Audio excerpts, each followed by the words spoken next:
It seems that we have all set. And 20 online participants. So can you do the mic check? Can I move the screen at the bottom? Yes, of course, of course.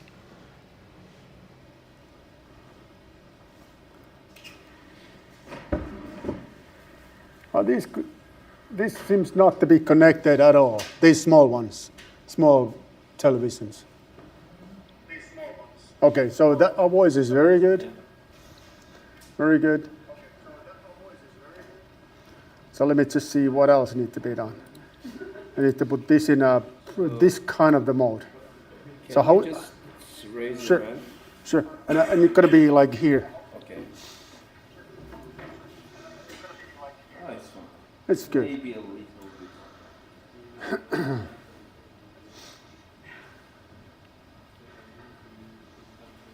So it's okay. Yes. So how it displays? Is it capturing the entire screen?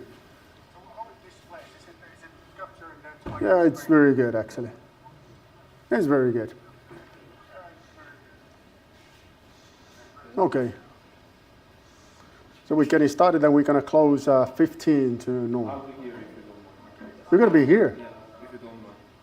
Why? Just want to follow the lectures. Wanna follow my lectures? Yes. You have a fever or what? Because you're changing these lectures completely compared to the time that I can. Yeah, they're a little different now. Yeah, but this AI thing will be a little later. So you can follow this online if you want. But I mean, you can stay. Of course, you can stay here too. Okay, up to you. Up to you. Up to you. Okay, guys. You know what this is? It's a respect. This is an attitude we have in this class and other classes that I'm organizing. An attitude is, in short, is a can-do attitude. Can-do attitude because here we cannot touch the matters that are a little complicated. But you guys can make it happen because of can-do attitude. Not because of your big brains, but the attitude that makes it possible to learn complicated concepts. So this class is going to be more fun than the one that you participated last year. Last year, the course that was entitled Simulation of a Mechatronic Machine was very, very theoretical. So we look at the super complicated concepts, such like concept of virtual work in framework of dynamic systems and so on and so forth. Not easy to follow, not at all easy to follow. This one is easier, but we're still gonna touch the matters that are somewhat complicated and somewhat, a little bit extensive what we learned from fall 2024. Now, those of you that did not participate in the class Simulation of a Mechatronic System, it's highly recommended that you will take a look at the YouTube channel of that course too, because things we're going to discuss, at least in the very beginning, will be top of what you have already learned. I mean, I'm sure you can survive without knowing so much about simulation of mechatronic machine, but it's just going to make your life a bit more easier. Hey, and now we're going to get started. I need to apologize. We are 1 week late, and the reason was simply that I was putting an awful lot of effort to this Academy of Finland proposal. It's no longer called Academy of Finland, but it's Research Council Finland. And I applied this thing that I mentioned in my last lecture of simulation class is academic professorship, but this is my 9th time to apply. And like they say, 9th time is sweet. It's going to happen this time. So I'm not going to apply 10th time because this time I'm going to get it. And if there's somebody that needs to step away, it's going to be Academy of Finland, not me. Okay, that's an example about this can-do attitude. I mean, that I'm going to make it happen until I will make it happen. Okay, right. This class, we can extensive view. Remember simulation of mechatronic machine, we look at the things related to mechanical components. Like if you look at this picture, we were, okay, so I was not willing to draw in this presentation mode, but we were looking at the box that was color-coded by red color mechanical systems. Now, we'll look a little bit about the actuators. This time, we can extend our knowledge to control system, a bit about the user, and particularly about the working processes. We look into different kind of numerical tools, different kind of simulation tools that are available today. That's why I feel that this class is going to be very educational for you, because some of the things you're not going to learn in details, but in the level that I feel that the master, person holding the master level in mechanical engineering should be aware of.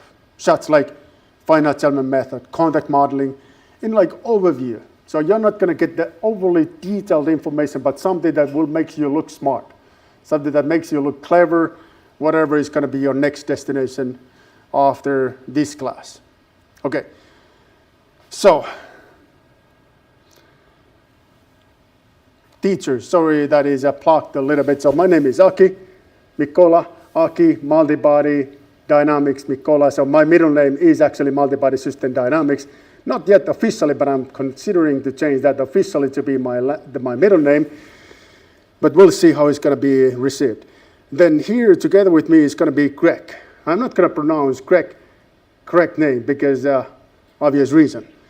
Because it's I don't know if somebody would like to give a shot like how to pronounce Greg's name, the one that is second teacher. Gregovsk, or something like that. But we made a deal with the Greg that we call him Greg.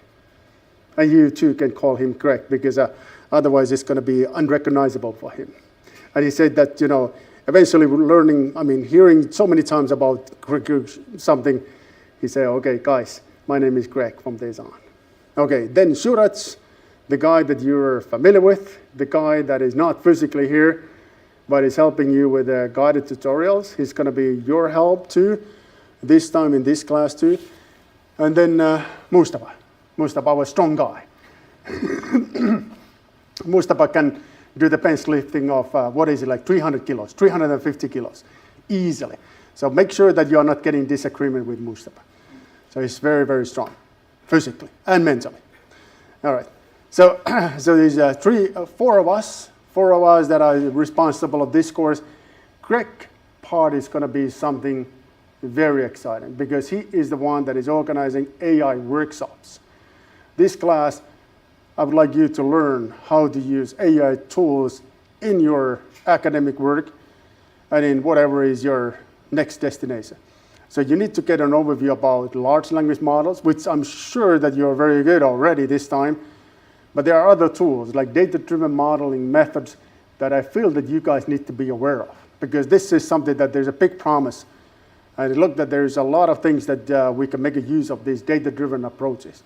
How they work, how you can use them in reality. This is something that you're going to learn during the course of this class. Okay, the best way to communicate with us is going to be via emails. And you see our email addresses here. So send us an email. We are giving a promise, a response in 24 hours, but it's not always valid. Because particularly if you're going to email us Saturday morning, Saturdays is typically off, so no responses if that's the case. But other than that, we try to respond to you in 24 hours. Okay, so what we're going to learn. So we're going to get started from spatial bodies. Spatial because it's quite important. The class that was in fall 2024 was limited to planar cases and two-dimensional cases. And you know that the life is not planar. It's a spatial. And we need to know how to deal with the three-dimensional space. This is important because whatever you do is eventually three-dimensional. Games that you're playing I'm hoping is three-dimensional games, not the ones that are like this swarm game that is two-dimensional. You can still play that, but I don't think it is that much in a fashion anymore. You guys you haven't even heard about that, or have you? When the smartphones or phones came the market, one of the first games was like a swarm. Like the swarm, but that is getting longer and longer. Good example about the planar cases. But I'm hoping that you guys are playing three-dimensional games. Mustafa, have you heard about this swarm game? It's called Snake. Snake? It's called Snake. Yeah, it's not warm. Also, Tetris is 2D. Tetris is a 2D, yeah. Okay, Tetris and what was this other? Snake. Yeah, these are the examples about 2D, but I think that they are gone now. There's always a people that would like to go in a classical way. Okay, 3D. And the 3D is going to be nice because we're going to look a little bit about something that differentiates the planar and 3D. The difference is, of course, rotations, how to deal with the rotations. You guys are aware of already one method, which was these Euler angles. But I'm going to tell you a bit more about different kind of ways to describe rotations.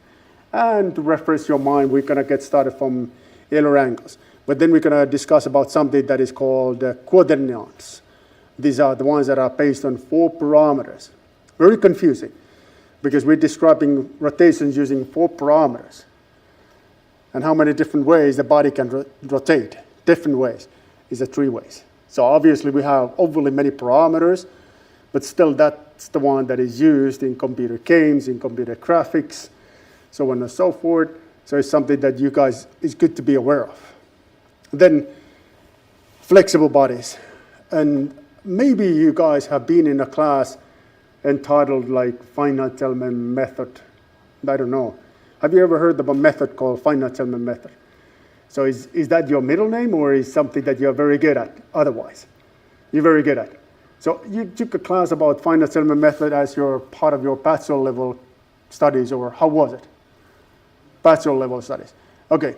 And I'm pretty sure, I'm not 100% sure, but I'm pretty sure that you learn to understand the Finite-Element method in such a way that there's like points, and between the points there are springs. Correct. A Finite-Element method is everything but springs. And I want to give you a little bit of different kind of perspective what the Finite-Element method is about. So it is actually about everything about what's between these points, which are called nodes. So this is what the Finite-Element method is about. And I think it is critical to understand that concept to be able to use it correctly. We're going to use it when we're describing flexible bodies, but here in this class, we're going to put the flexible bodies to multi-body framework. So it's a little different than anything else you have used before. And before we're able to do so, we need to familiarize ourselves to a method that is called model reduction method. And as the title implies, it is a method where we're reducing the size of the problem. Hey, okay. And then, of course, the big deal is always to understand, okay, what's the difference or what's the relation between the reality and simulation model? That's the ongoing discussion. This is something that is never going to be ready, but it's good to discuss about that. And then critical thinking against simulation. Correct. Against simulation. Of course, I'm an advocate of simulation, but what I see quite often is something like I mentioned in a fall class is simulation disease. Severe medical condition, no medication available. And this severe medical condition is something that you forget about your brains. You do everything, even the simplest possible thing using computer simulation. And that's not cool. That's not the way to go. There's a lot of room for engineering sense. You can call it common sense if you want, but engineering sense, where you are actually thinking how to use the simulation models and are there any alternatives? Often there are alternatives, and alternatives are faster than simulation. Simulation is almost like, if nothing else, then we're going to do the simulation. All right, then another major topic is related to how is the different simulation approaches. So we need to look at okay, what's already out there? And that's why I mentioned about these data-driven approaches. And the data-driven approaches is that there's a lot of data. We're going to put that data in certain packages, and then we're going to make use of it. That's something that is, I don't think you have ever heard that or ever learned that kind of technique before, but now you will. Now you will. And then, of course, what about the other modern things? Because I would like you to understand the relation between, let's say, finite-element method, multi-body system dynamics, rotodynamics, contact modeling, so on and so forth. So pretty much all the classes, I want to put in a framework that you understand the relative differences, where it makes sense to use these different tools, and that would make you much stronger. And then the next part is, like mentioned earlier, it is related to this AI, so it's artificial intelligence technology, large language models. We are not probably using ChatGPT because it requires registration, which I'm sure that each of you guys already have it. So you have registered yourself to ChatGPT, correct? All right, then, but we're going to use another large language models, surrogate models, data-driven models, AI-based control. So that's the thing. And then we're going to look at the applications. So there's going to be visiting lectures about vehicle dynamics, biomechanics. Contact modeling is something that I'm going to deliver by myself, but you're going to get the expert from different disciplines explaining, okay, this is how we do vehicle dynamics. This is how we do biomechanics. And this is something that is good you to be aware of. All right, so that's the thing. Content, lectures, AI workshops, one simulation work. And one simulation work is this simple hydraulic-driven crane, which you can model as a flexible system in the sense that the body described by it can be blue color, is going to be a flexible body. And then you will kind of put it in one package, finite element method, and multi-body system dynamics. And to do this, once the model is ready, then we're hoping you to design a control algorithm, some kind, to make the system to move. All right, so that's what's going to be part of the content. We need to discuss a little bit about lectures and written exam, because you need to help me a little bit. I was hoping that we can have exams in Moodle, but the big problem here is that because we are giving overviews about different techniques. And yesterday I was checking the questions and how well the ChatGPT is doing when I put this question to ChatGPT is doing too well. And this is something that I don't know how to handle it. And of course I can say, okay, guys, can we make an agreement that we are not using ChatGPT? You say, yeah, we can make an agreement like that.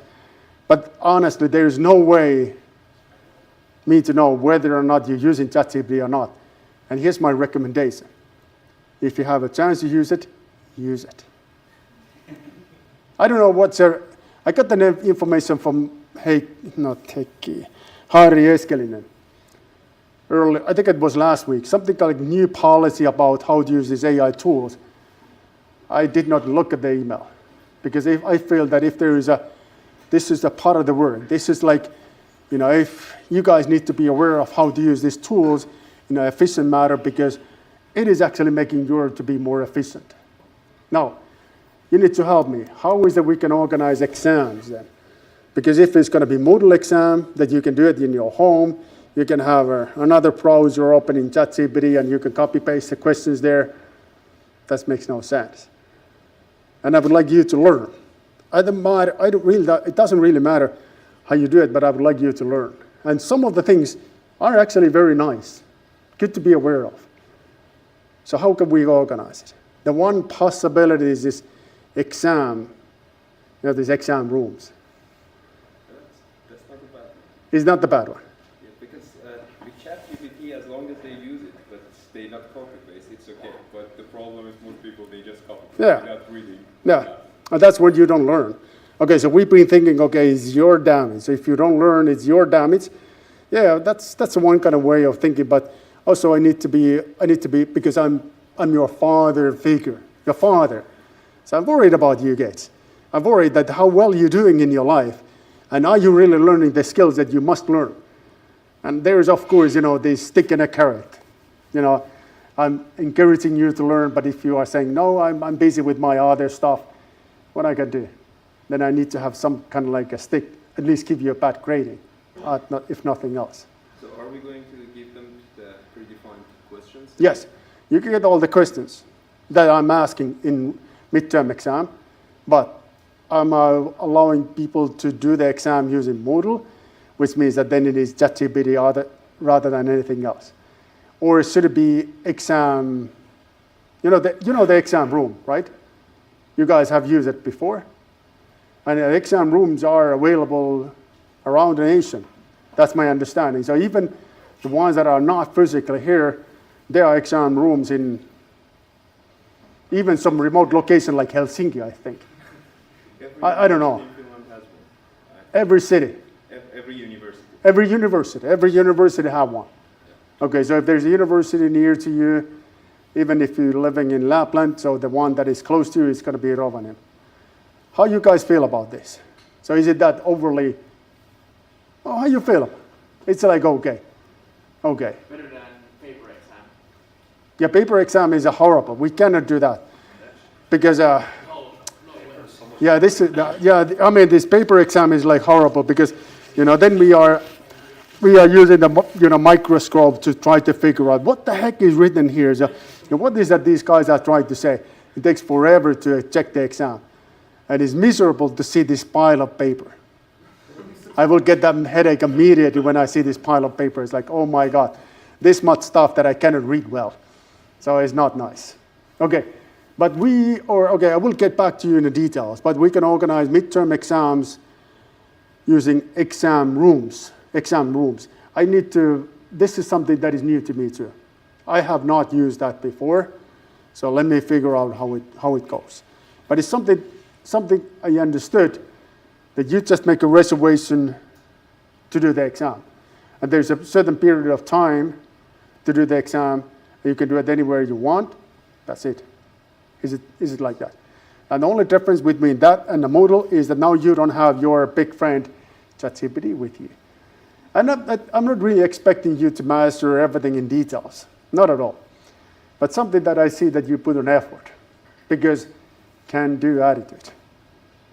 Okay, so 3 things: lectures, workshop, and simulation work.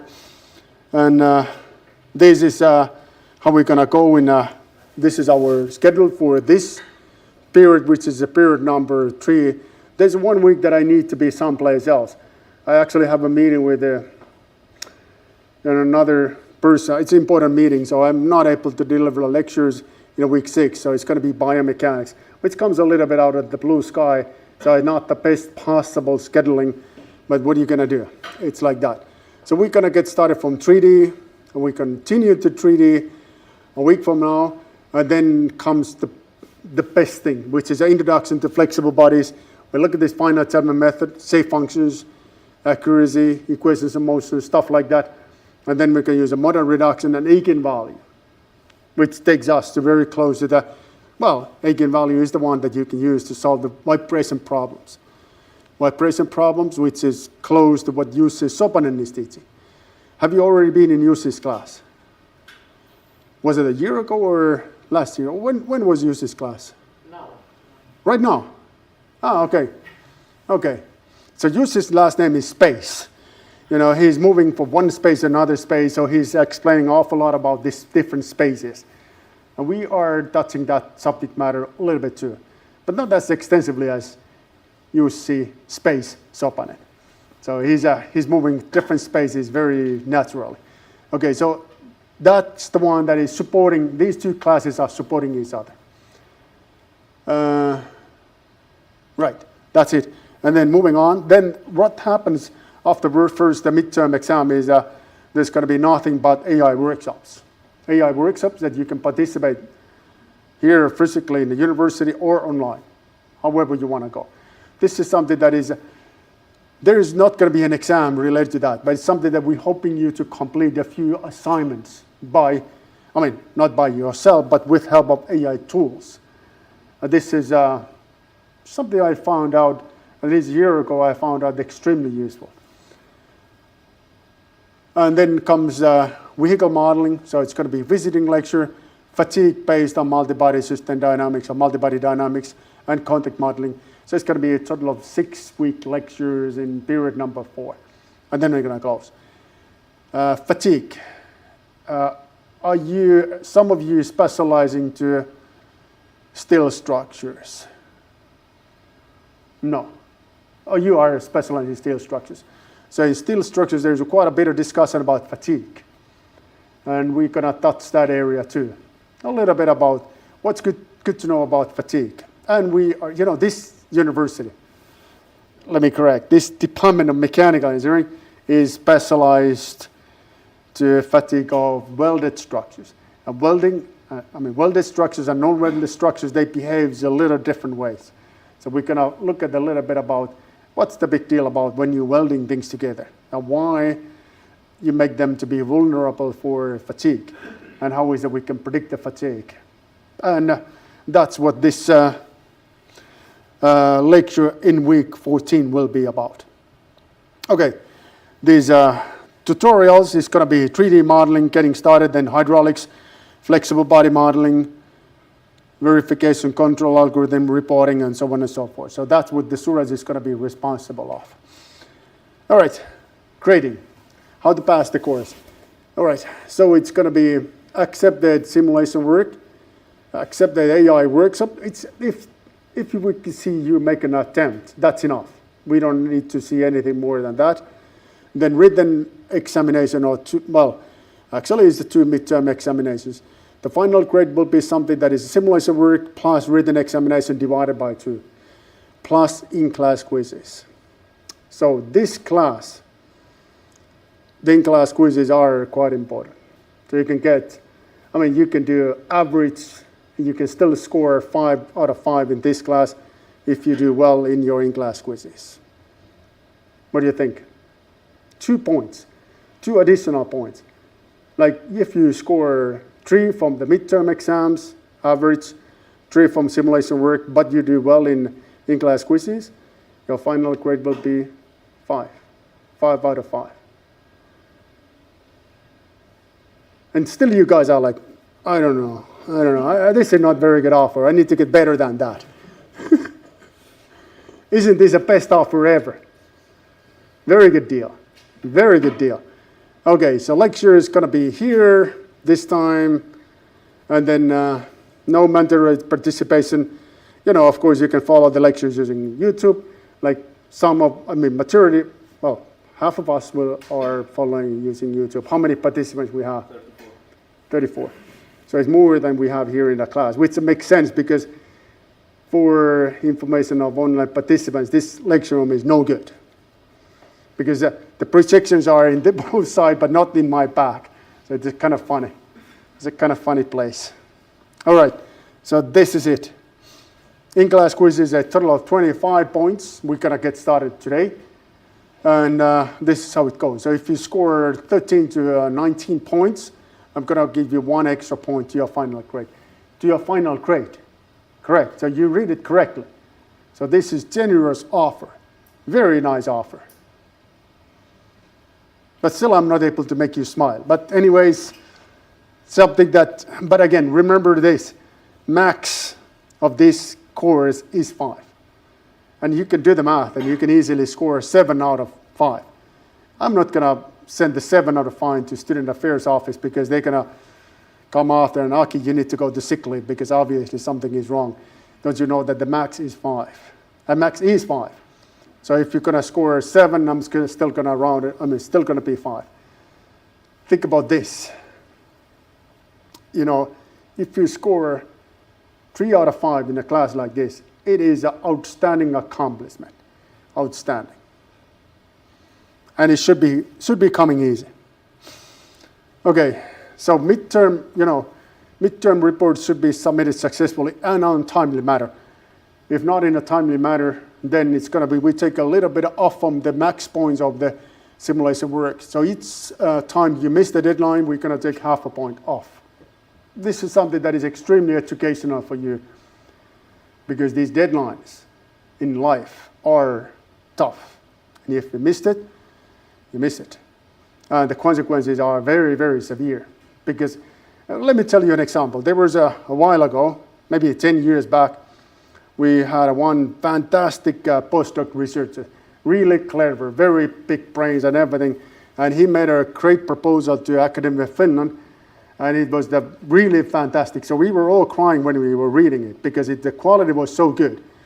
And then in the last day when the deadline was approaching, he started to make some final adjustments. The final adjustment took a little longer than he anticipated. Eventually he submitted his proposal 42 seconds too late. And guess what happened? It wasn't considered. The Academy of Finland immediately announced this goes to TrustPay. All the work done was for nothing, So that was when I think this guy learned that the deadlines are a serious thing. So I don't want you to learn that hard way because the deadlines are a serious thing. And you might think, okay, there is always a room for flexibility. No. The systems, when they close, they will be closed, and that's it. That's it. And I don't know I don't remember the details anymore, but I remember there were cases that the Finnish companies were submitting tenders a little late. Like they were missed the deadline. They were not considered. Big drama, very big drama. So always make sure that you are following the deadlines. All right, so that's it. So these are the deadlines for mid-reporting, and the idea of the mid-reporting is that you cannot relax, because if you have like only the final report, you do exactly what happened in a simulation of mechatronic machine. In the last minute, you started to look, okay, what is that I need to do? And then you're running late, and that's not going to be good. Okay, so these are the deadlines. Literature, previous knowledge. The most important thing is a can-do attitude. That's what matters the most. And then I don't think you need to get any other material than the ones that are available in the Moodle website. So these recordings will be available in our YouTube channel. PowerPoint presentation will be available in the Moodle page. And then that's it. That's pretty much it. Okay, then introduction. Any questions about the practical matters, by the way? So the only thing unclear this time is how we're going to handle these midterm exam rooms, because that's the thing that I need to learn by myself, and I will learn by myself. Okay, any other questions?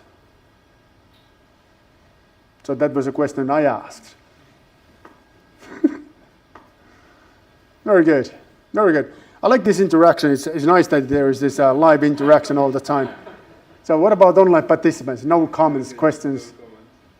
Great, great. I feel homey again.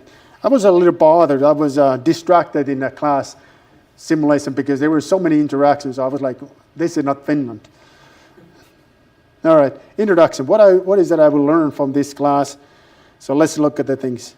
So we're going to look at the, remember the picture about the mechanics in one corner and actuators and so on and so forth. Now we're going to look at this in a little bit of different perspectives, because we're going to look at things in a software perspective.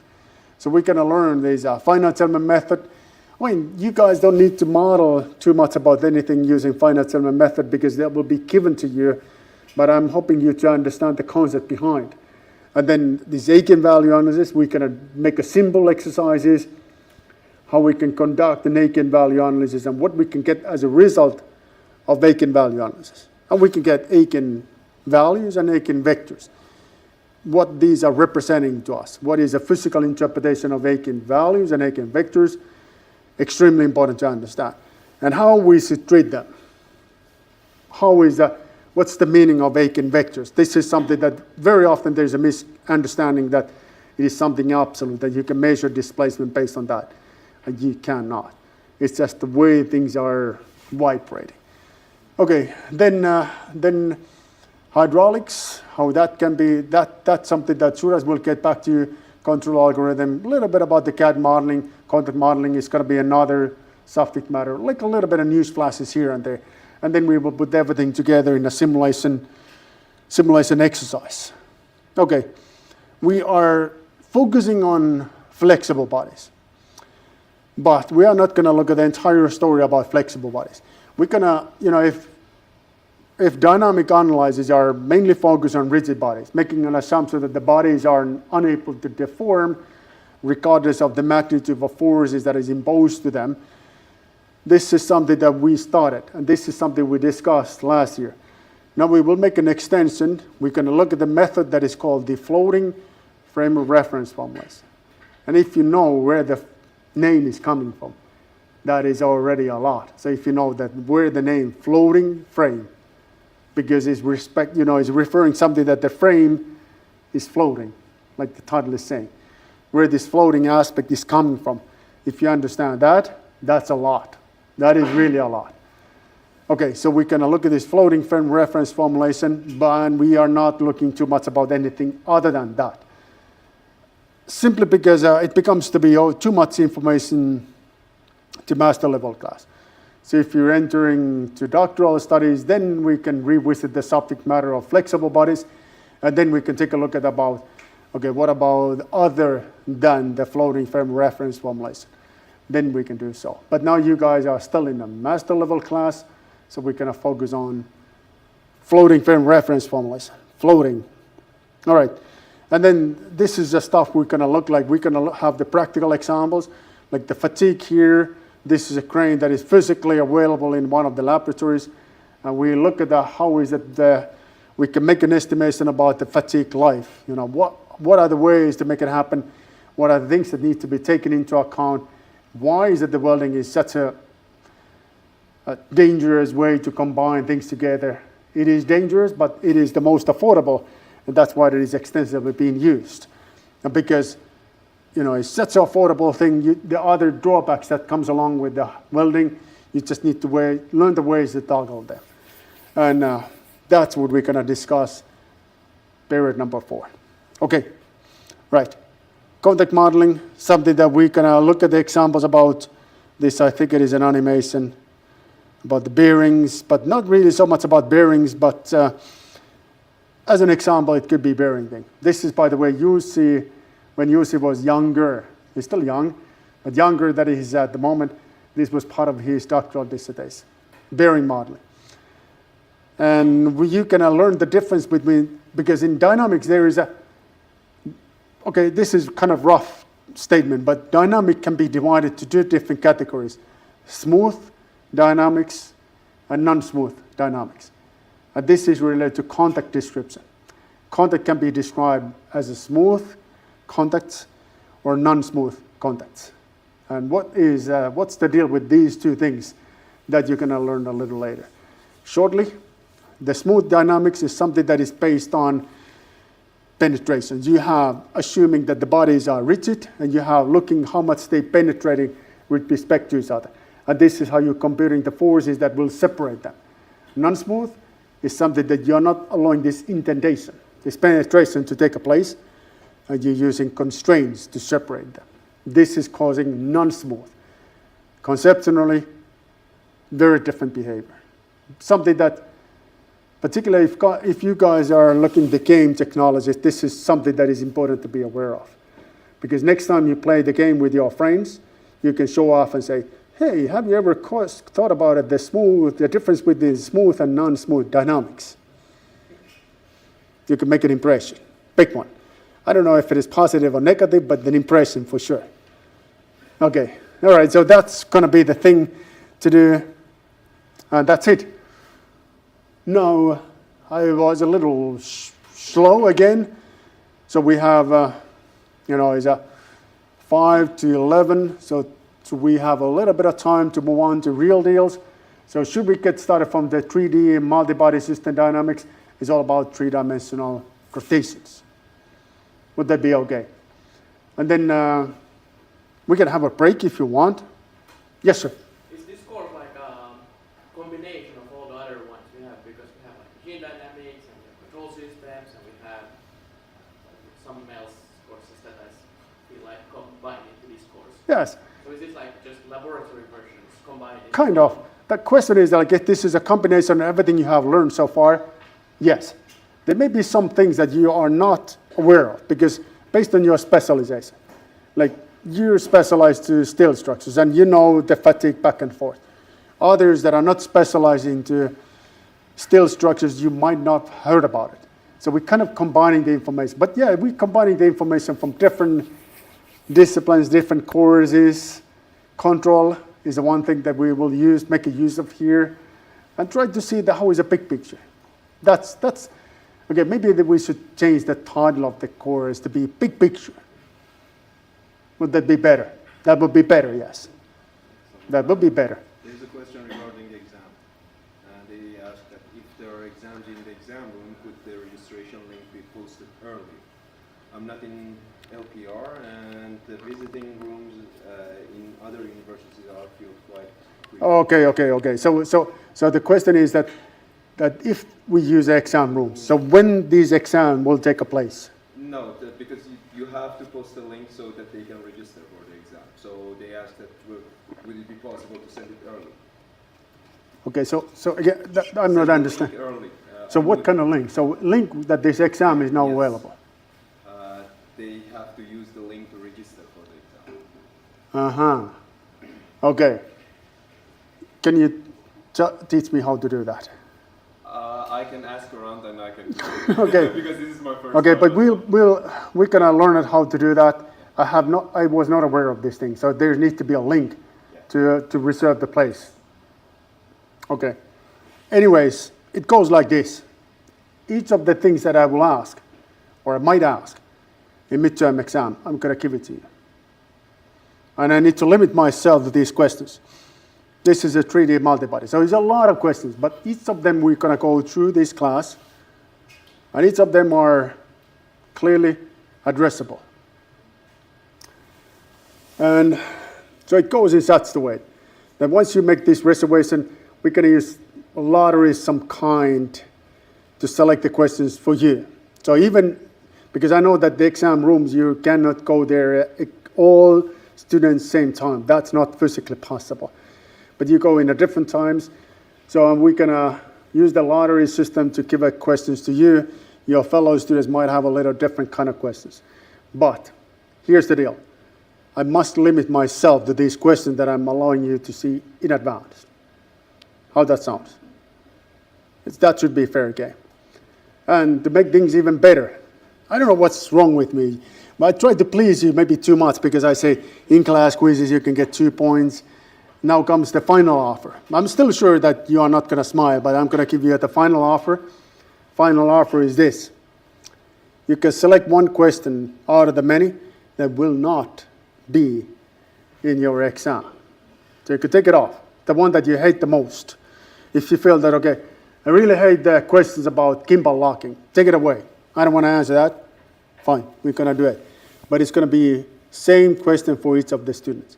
So there's going to be voting action when we're approaching the midterm exam. So you can vote one question off, make things even better. One question that will be there. One question that for sure will be there. Like you can say, okay, I'm big fan of the question number 4, how the angular velocity vector can be computed in spatial multibody system dynamics.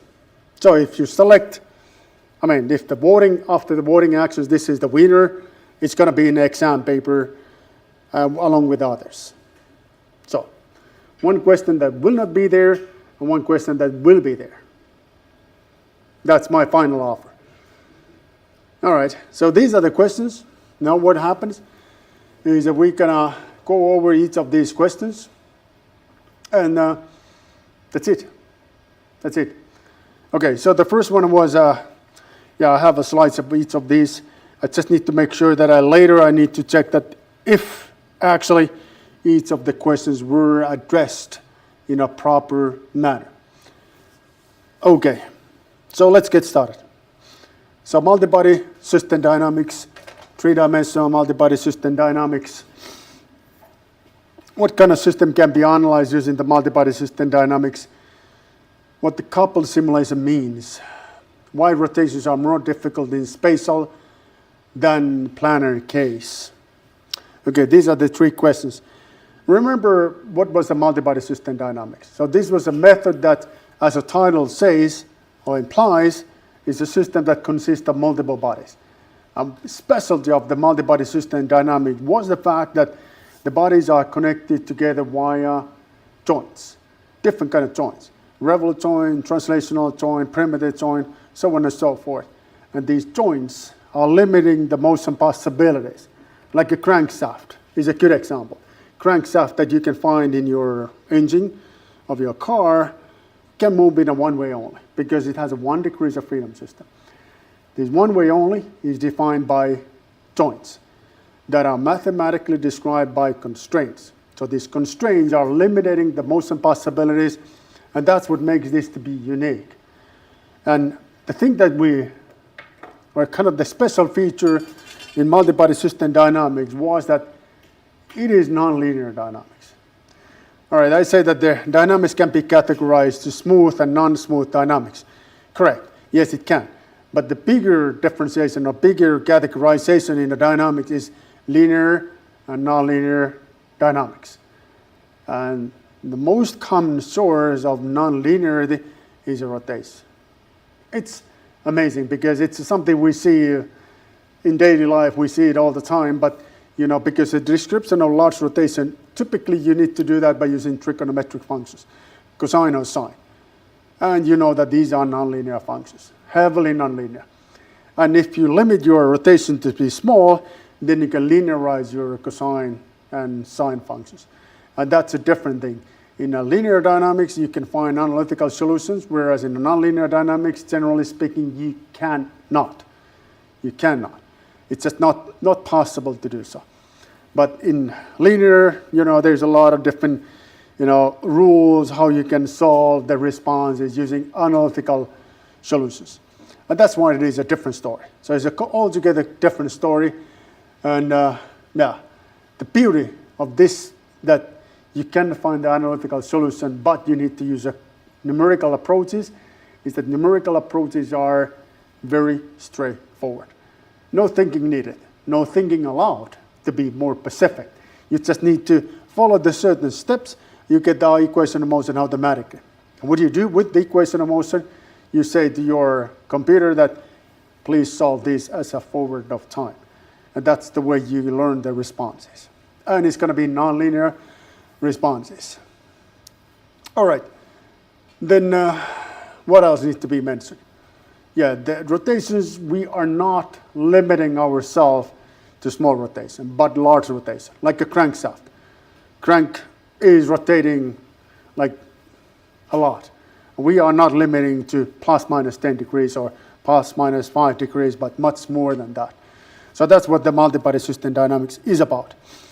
And the way we're describing, of course, kinematics. You can do the kinematics the way you want. And it is true that there are many different ways to make it happen. But this class, we want to make our life a little easier and using the concept that is based on body reference coordinate system. Now we have two coordinate systems. The one that is standing still, that we're going to call reference coordinate system, global coordinate system. But there are many different names for the coordinate system that are used to measure things with respect to it. And then another one that is attached to the body. And the one that is attached to the body helps us to describe properties of the body. And these properties are coming from the particles of the body. Now remember, there was this thing we learned quite a bit about fall class, that particles are making bodies. And the particles is something that it's like a mathematical thing. It's very, very tiny, very, very small. And because it's so small, so tiny, we can neglect its rotational degrees of freedom. So particle rotations, we don't care. So we only want to know where the particle is located at, and that's enough for us. That's enough. And that's what we wanted to do in the dynamics. And of course, one particle is not very much. I don't know if it is still like that, but it's my understanding that when you're learning dynamics in your bachelor level courses, it usually gets started from particle dynamics. And the next step is a body dynamics. Particle dynamics is something that the rotations are not there. So rotations are not considered. Is this correct or incorrect? You just don't remember that so clearly anymore, but probably that's how it went. Mustafa, you don't remember this anymore. Okay, but I think there are books about, they get started from particles. So they look at the one single particle, and then they look at the bodies. Here we're looking at the bodies all the time. But good to keep in mind that the body consists of particles. Particles is like a Santa Claus. It's like a myth. So it's not the real thing, but it makes up the body. Yeah, but not the real thing like, of course, it's a mathematical thing that is real, but it's not like you can go and purchase, you can go to the nearest S market and say, hey, give me 10 particles. That's not that. So it's a different thing. Okay. Now we're describing the particle using the body reference coordinate system. What's the important thing? This vector U bar that is a little bit of small font here need to be, well, first of all, it's expressed using the body reference coordinate system. Now the big deal is to convert that to be with respect to reference coordinate system. And that's where the rotation comes into play. So we need to map one description to another. It's almost like one space is another, but not exactly. So we need to find how is that the body reference coordinate system or rotation of the body reference coordinate system can be described. And it's amazingly many ways that it can be described. And it's amazing that when you look at the publications, scientific papers, even today, there's a lot of papers that are looking the different ways how the rotations can be described mathematically. And it's like, seriously, guys? You know, as time is already 2025, you guys are looking the rotations. And yes, it's simply because the topic is complicated, that is not converged yet. There's still new ideas. Okay, what about if we're going to use this? Is it going to be computationally more efficient? Is it going to be more user-friendly? So on and so forth. So simple thing like rotations in space is still an open scientific topic. And simply because of the computer science. Because computer science, the way you're describing the rotation makes a major difference in terms of computational efficiency, in terms of complexity, and so on and so forth. And I don't know if you look at the Google, not the Google, but if you go to Amazon.com library, the bookstore, how many different books there is available about the rotations and quaternions. But I'm expecting quite a bit because open topic. And scientific papers that are still published, like even today, are the same subject matter. All right, now we're gonna scratch the surface of this particular subject matter, and we're gonna look at the things in a way that makes it as much as understandable as possible. Remember what we did in previous class. We used this simple kinematical equation to describe particle position with respect to reference frame. We make a reuse of the same equation. So we can first describe the vector R that is telling us how far off is a body reference coordinate system with respect to reference coordinate system. And then we're going to use a rotation matrix, how we can describe that. We'll get back to that momentarily. And then vector U bar. That's what we're going to do. All right. Euler angles, something you have learned before. Euler angles is something that is the easiest, not necessarily the easiest, but is the most commonly used technique to describe rotations because it's kind of straightforward. It's getting started from the fact that the body can rotate in 3 different ways. So we need to use 3 parameters. 3 parameters. So it's straightforward in human thinking. It's something that is quite nice to use. Okay, Euler angles, like I explained in an earlier class. Okay, here are the questions. I need to double check this before the next lecture that I have probably addressed each of the questions so far, because I think that this coupled simulation was not mentioned properly. Coupled simulation will give you a slide before the next lecture that what that is about. So now what you can do with your friends is that you can take this YouTube. In a YouTube, you can somehow put this is when the explanation of this question is getting started. This is when the explanation of this question is getting started. And that's going to speed up your learning, if that's what you wanted to do. Okay, so Euler angles. And then we're going to look at the Kimball locking. So these are the 2 matters that were explained to you in the previous class. But I don't expect you to remember those stuff anymore. Okay, Euler angles are based on successive rotations. That's the key thing to understand. Successive rotations is meaning that there's one rotation after another rotation. Or another way to say this, that there's a rotation and the second rotation continues where the first rotation ended. And that's the way to understand this. And that's the successive here is really, really important concept. And it's based on, like say, 3 rotational parameters. And these rotational parameters can be selected in multiple different ways. Whereas the very, very common one is the one that the rotation sequence is Z, X, Z. And it is confusing, like why not Y? Why not Y? Why not X, Y, Z? Yes, it's possible. You can select the sequence however you want. But for some reason, which I'm not even sure by myself, this is very often used.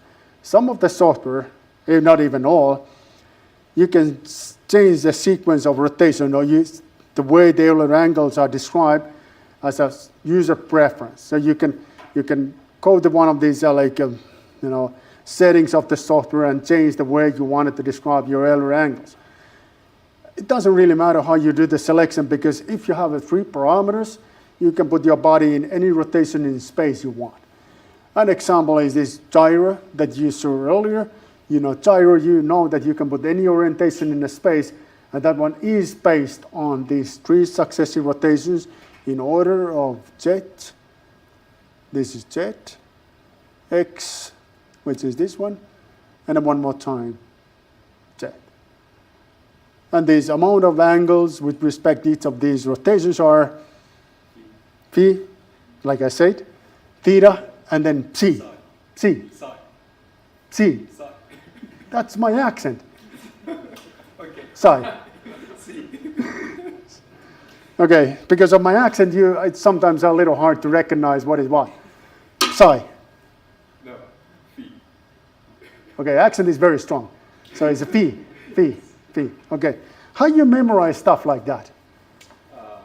Because it's been told to you. Somehow engraved in our brain.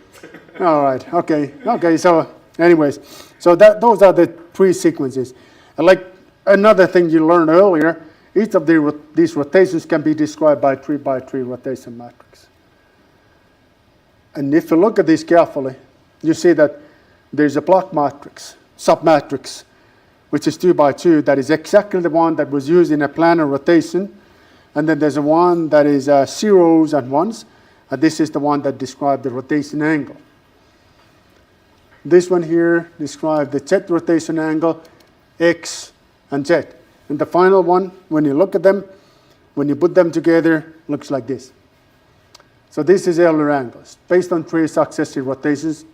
Every time, and let me emphasize, every time you're using 3 rotational parameters, you have a problem with the singularity.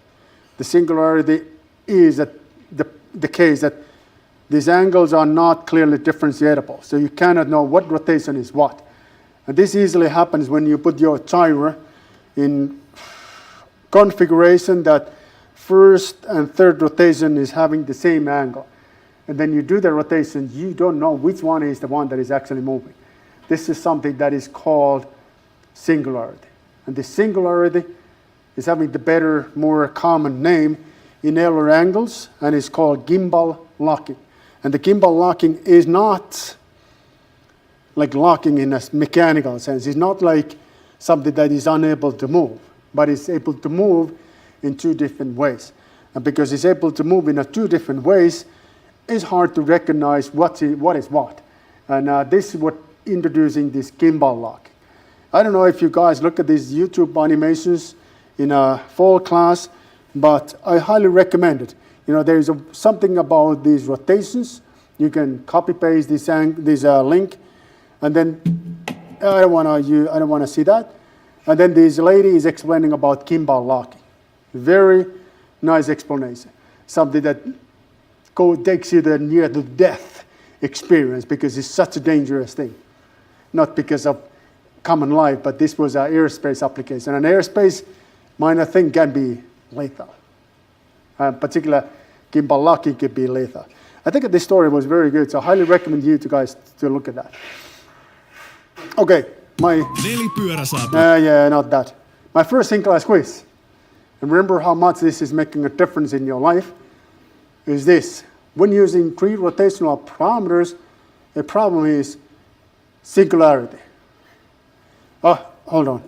I know, guys, I'm not sure if my Socrative is on at the moment, so I need to think it is.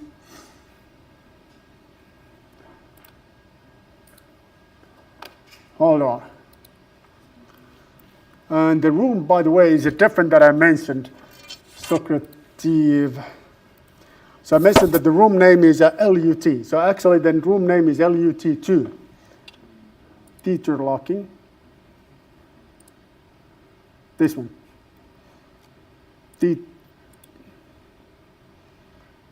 All right, so 74 students in this class, which is amazingly large number. How many online participants we have now? 34. 34.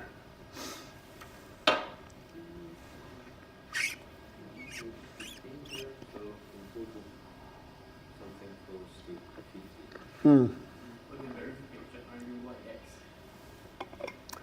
So are you able to log in?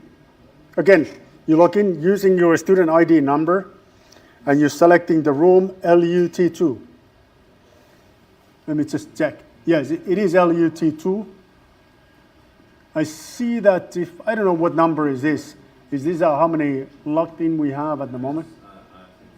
I think so too, because the number is increasing.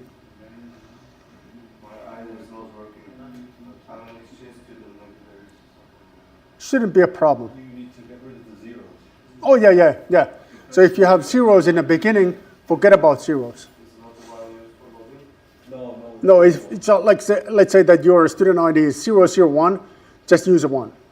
So all the zeros before the first other digit than the 0, you need to get rid of them. So is it still not possible to log in?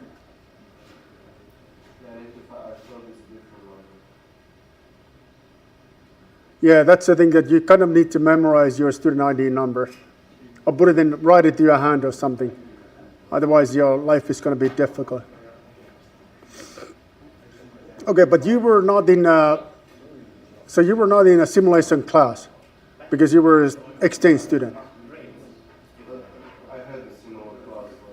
Okay, so it's going to be fine. Great. And I don't think that really doesn't matter so much, because the most important thing, like I mentioned, is can-do attitude. And you can make things to happen. What was that? Yeah, of course, it makes it's a halfway done if you consider that way. Okay? Okay, guys, you still have the very worried way faces, so are you not able to log in?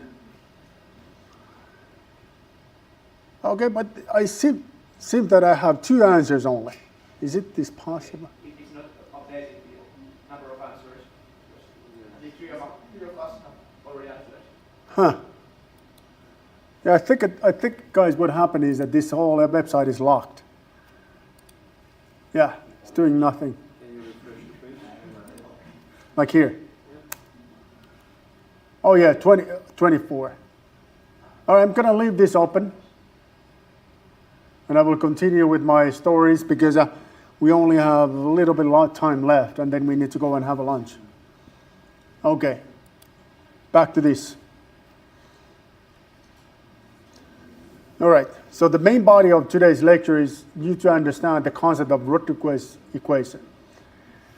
Why this is important? Why this Rodriguez equation is important? That's simply because it gives like a foundation to understand where the concept of 4 parameters is coming from. This is why it is important. And there is a many variation where I feel that the origin is one way or another related to Rodriguez equation. Like Euler parameters is another alternative from Rodriguez equation. So what's the deal with that? That's something that I would like you to learn. And once we completed that, then we very much advanced. And there's only thing left in 3-dimensional dynamics, which is robot kinematics. This robot kinematics is something that I would like you to be aware of, a method that is called 4x4 transformation matrix. This is something that, again, another link to something you have learned before, because if you have participated in any of the robotic classes, they always keep on telling about 4x4 matrices all the time. And how they are related to what we've been doing is very close relation. And quite actually powerful method, this 4x4 transformation matrix. So it's a good application that you need to be aware of. Okay, Rodriguez equation. Rodriguez equation is like this. Oh, before moving on to Rodriguez equation, these are the questions. So they explain the concept of Rodriguez equation, explain the concept of Euler parameters, perhaps something we are not having time to cover today, but a little later then. And in three-dimensional space, a body rotation can be defined using Euler angles and Euler parameters. Explains the concept of Euler angles and Euler parameters. Remember, they have the name that is very close to each other, but conceptually, nothing to do with each other. Let's say very little to do with each other. So that's the thing. Those are the things. Here's a Rodriguez equation. And this comes with the very involving mathematics. But let's get started from what is the deal of this method. And this method getting started from one vector. And the vector that is shown here as a vector r. So vector r is here. And the vector r is something that we can rotate. Now, how are we going to do the rotation of vector r? We're going to do it in a way that we will take an assisting vector here. Assisting vector is unit in length. So this is unit vector. This is random vector. We're going to build these two vectors together here. And then what happens next is that we're going to take a hold of this vector v, which is our assisting vector. And we're going to rotate the whole system amount of angle that is called theta. And now, with this technique, you can put this original vector to any configuration in space. Any configuration in space. So this obviously is something that we can make use of the rotation matrix. So what happens? So we need to derive the relation between where the original vector is located at and where that is end up to be. And this difference will be described by using rotation matrix that is going to be 3 by 3 rotation matrix that consists of 4 parameters. 4 parameters because unknowns, or the way that the rotation takes place was based on this guy, this assisting guy. This assisting guy is a vector unit in length. Because this is a vector, in the spatial case, this consists of 3 components. So these are the first 3 components. The last missing component was angle theta. All right, so again, I have my original vector. I want to put this original vector to another configuration in a space, not Spain. Spain, it could be in a Spain too, but I want to put it in a space rather than in Spain. Okay, space. And to make it happen, I'm going to make a use of my unit length vector. I'm going to attach this unit length vector, and I'm going to introduce a rotation that is amount of theta.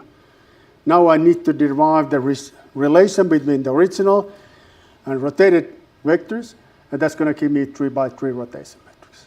And will be based on 4 parameters because a vector here consists of 3 components, and 4th is going to be the angle.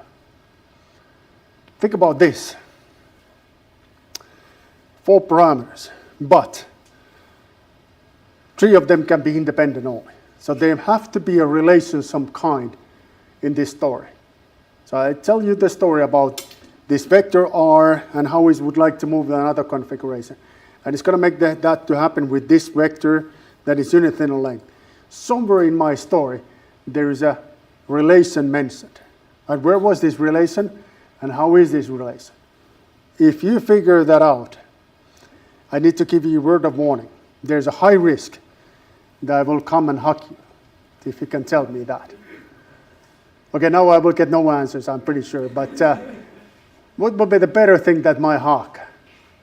Extra point. For sure, extra point. So if you can tell me where is this relation, because 3 parameters are independent, but I explained 4 parameters. So there must be a relation of some kind. And it was mentioned in my story. But what is this relation? If you can tell me that, it's a 1 extra point to your in-class quizzes. What about that? Is that a fair game? That's a fair game. All right, now, I said we need to find relation between the original and final configuration. To make it happen, it's going to be mathematically a little bit involving, to be honest. So it's going to be a little hard to do that mathematically, But we're going to form two vectors, B1 and B2. And it's just the kinematics. It's just the algebra that is needed here. We know these components. We know that where is a cross product of V multiplied by R. And using a lot of manipulation, we can find the length and the direction. Once you know the length and the direction, and I'm not going to be in details here because it's going to be a big pain. It's going to be simply a big pain. So I'm going to find the vector delta R, and the delta R that relates the original and final configuration. And delta R is this vector B1 and B2 like I explained. And like any vectors, you need to know the direction and the length. Those are the two necessary components. Once you know this, then you can create this delta. B1, length, is going to be A, which is this, like when you make these circles, there's a radius of this circle multiplied by cosine theta. How it goes, take a look at the lecture notes that will be momentarily available in a Moodle page. So I'm not going to go in details here because the details are a little bit painful. And A can be expressed as a length of the vector that is a cross product of V and R bar. Direction is going to be V cross product of R bar divided by A. And that's going to be your first vector. Second vector, same way. And again, I don't recommend you to familiarize yourself with the details. Because what matters more than the details is this concept itself. Like how we're going to use 4 parameters to describe rotations. Again, it's going to be the length. Now this time more complicated to express the length and the direction. Once you do that, then this is how it ends up to be. Now comes something that is important. Because those of you that have not made the algebra heavily in the three-dimensional dynamics or three-dimensional cases, you might have not heard about something that is called skew-symmetric vector. Skew-symmetric vector is something that you can replace cross product, which is a one vector cross product by other vector, by the notation that there is a matrix multiplied by a vector. So it's something that helps the manipulation in future quite a bit. So what you do when you wanted to get rid of this cross product is that you will take your first vector in your cross product, and you can afford a matrix from your first vector. And the matrix will be formed in a way that you do the substitution from each of the components of your vector and put it in a right part or right location of your skew-symmetric vector. Skew-symmetrics goes in such a way that the diagonal components, first of all, is going to be zeros. So there's nothing there. What's going to be unzeros, other than the zeros, will be the point that is here in the first row, second column. That's going to be minus A3. So take a component, whatever is a numerical value there, substitute it here. Second one, first row, third column, going to be A2.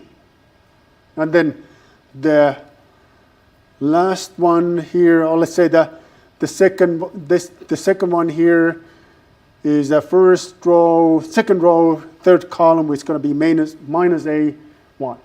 So this is a mechanical thing. You do the substitution, you do it because then you can get rid of the cross product. Cross product in the manipulation perspectives are painful. They are hard to deal with. It's so much more easier to deal with the vectors and matrices, and that's why the skew-symmetric notation. Have you heard this before? Skew-symmetric. It's just a trick. It's just a trick that is used very extensively in computer science because the cross product is not pleasant to deal with. Okay, but how is it going to change the game? It's not going to change the game. So when we use these cross product notations, our rotation matrix, the one that relates original and final configuration, can be expressed like this. Now we have here identity matrix. Identity matrix, which is a 3 by 3 matrix. So it's something that the diagonal components are ones, off diagonal components are zeros. Then we have here skew symmetric version of the vector v. So it's just we take the components 1, 2, and 3, substitute that to vector, and that's it. That's how it's going to be. And then we're going to have here vector v power 2 because my sine power 2 theta divided by 2. That's going to be our parameters. But now back to this question. Now we have 4 parameters because of the 3 parameters of this vector v, and the 4th one is this angle theta. There is a relation. What relates? Because they are not independent. They are related. There is a constraint that relates them together. Where is this relation? Anyone willing to get the 1 extra point? Oh, Hawk. You should close your eyes. Where is it? It is related to this vector v. How is it related to this vector v? Because the components of vector v are limited. So these are the variables. 3 variables plus 1 variable, 4 variables. But they are not independent. They are dependent on each other. How they are dependent on each other, that's going to be my question. Vector v is in a unit and a length. That's the thing. So I said, I don't know, I did not emphasize this enough, but this was unit in a length. It meaning that the component of vector v cannot be selected randomly, but they have to be forming the constraint that if you look at the length of the vector, it have to be equal to 1. Okay, so that's constraint. This is something that if you compute it like first component power 2, second component power 2, third component power 2, this have to be equal to 1. So this is confusing. So first, I have 4 parameters and then 1 constraint. You know what the 4 parameters and 1 constraint, what happens? This 1 constraint takes 1 degree of freedom away. So what is left is 3. Like the body can rotate in 3 different ways. So now it makes sense. So here it is. This is the good example about quaternions. And this is what is being extensively being used in computer graphics. So if you want to familiarize yourself with computer graphics, the first thing will be quaternions. Something that is important to understand. Okay, so let me take any comments, questions?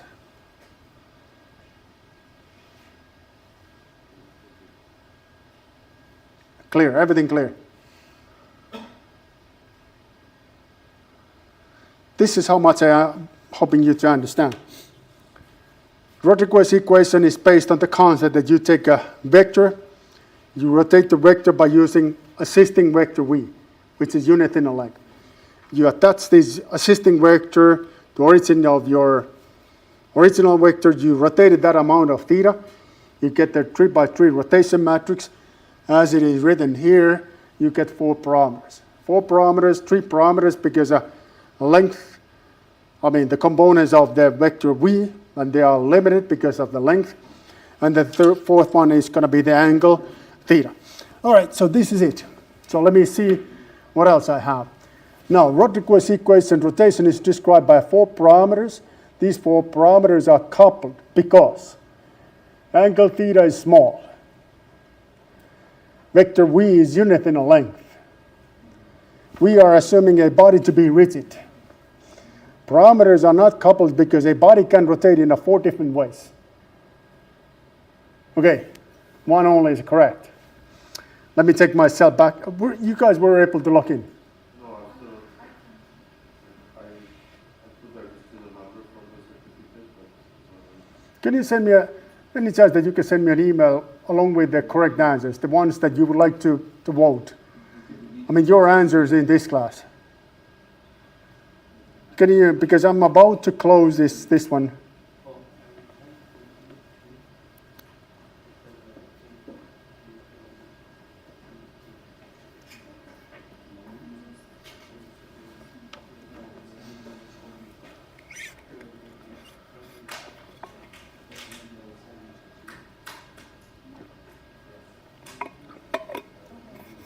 Okay, you are now able to log in.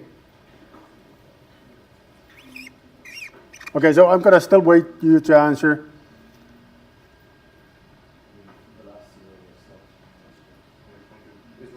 So it works now.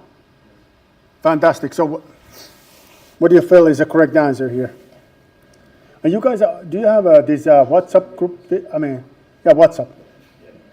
You have it. So what the WhatsApp people are saying, which is the correct one?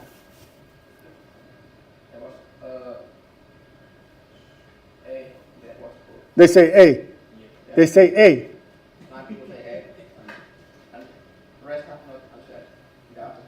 Okay, so you trust this person is correct. Are you already in this WhatsApp group? You should. Because what these guys are doing, they're cheating big time.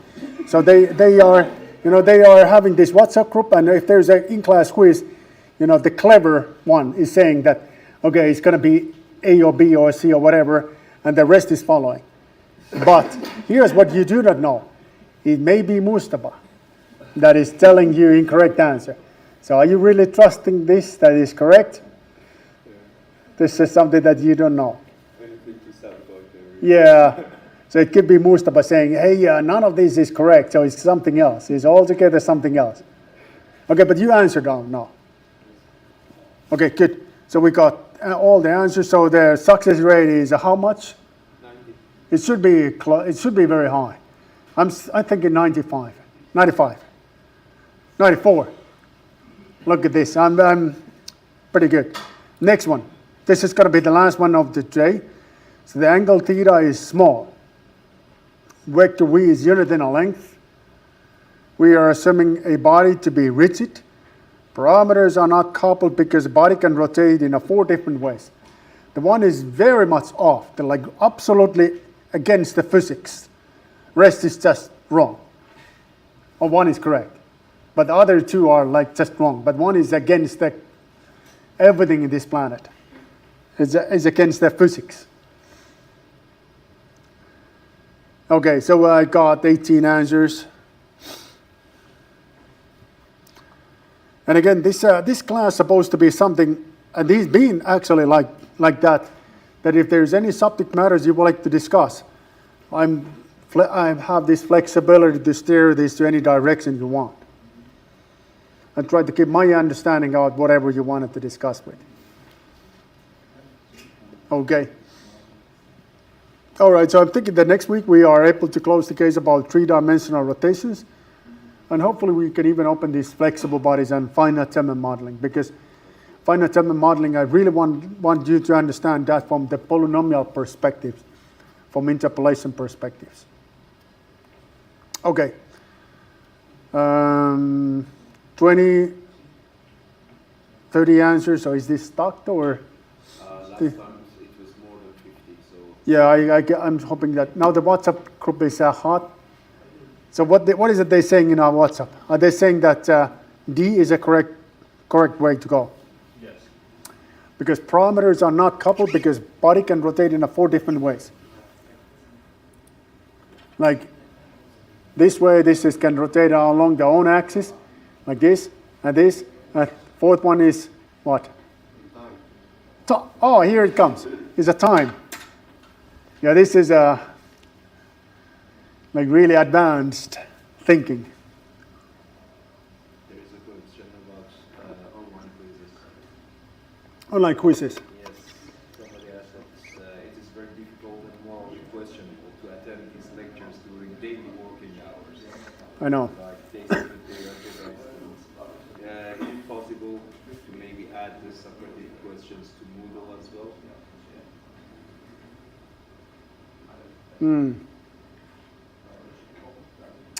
Something I understand that it is difficult for those ones that are working. I don't know why, because I'm usually asking, like, can I have my lectures in evenings for this particular reason? Like last semester, I was teaching on Monday evenings, but this time I got the time slot that is during the day.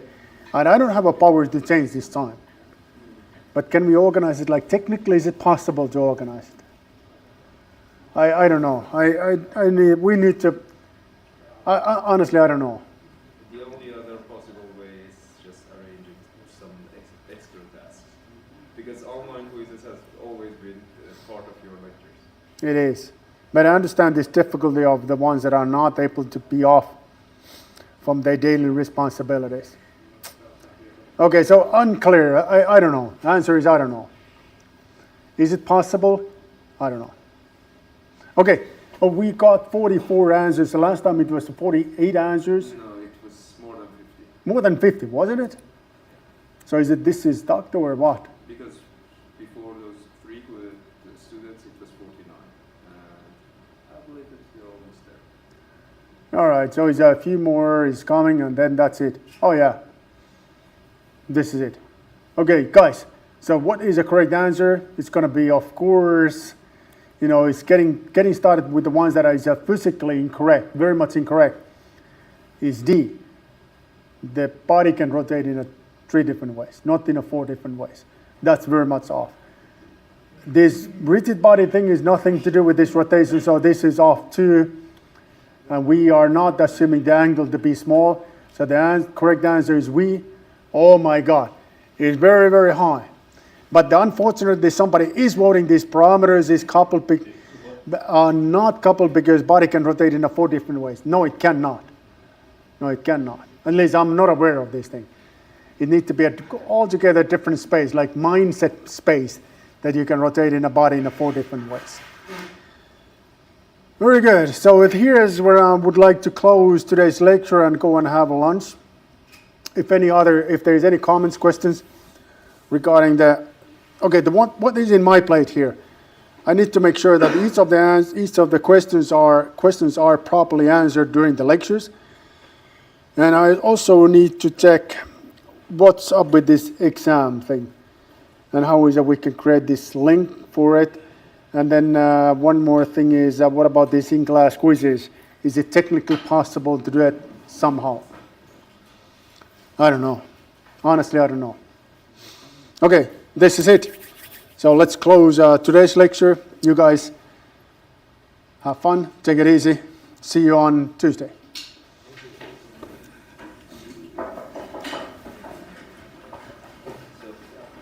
Hold on, I'm going to put this...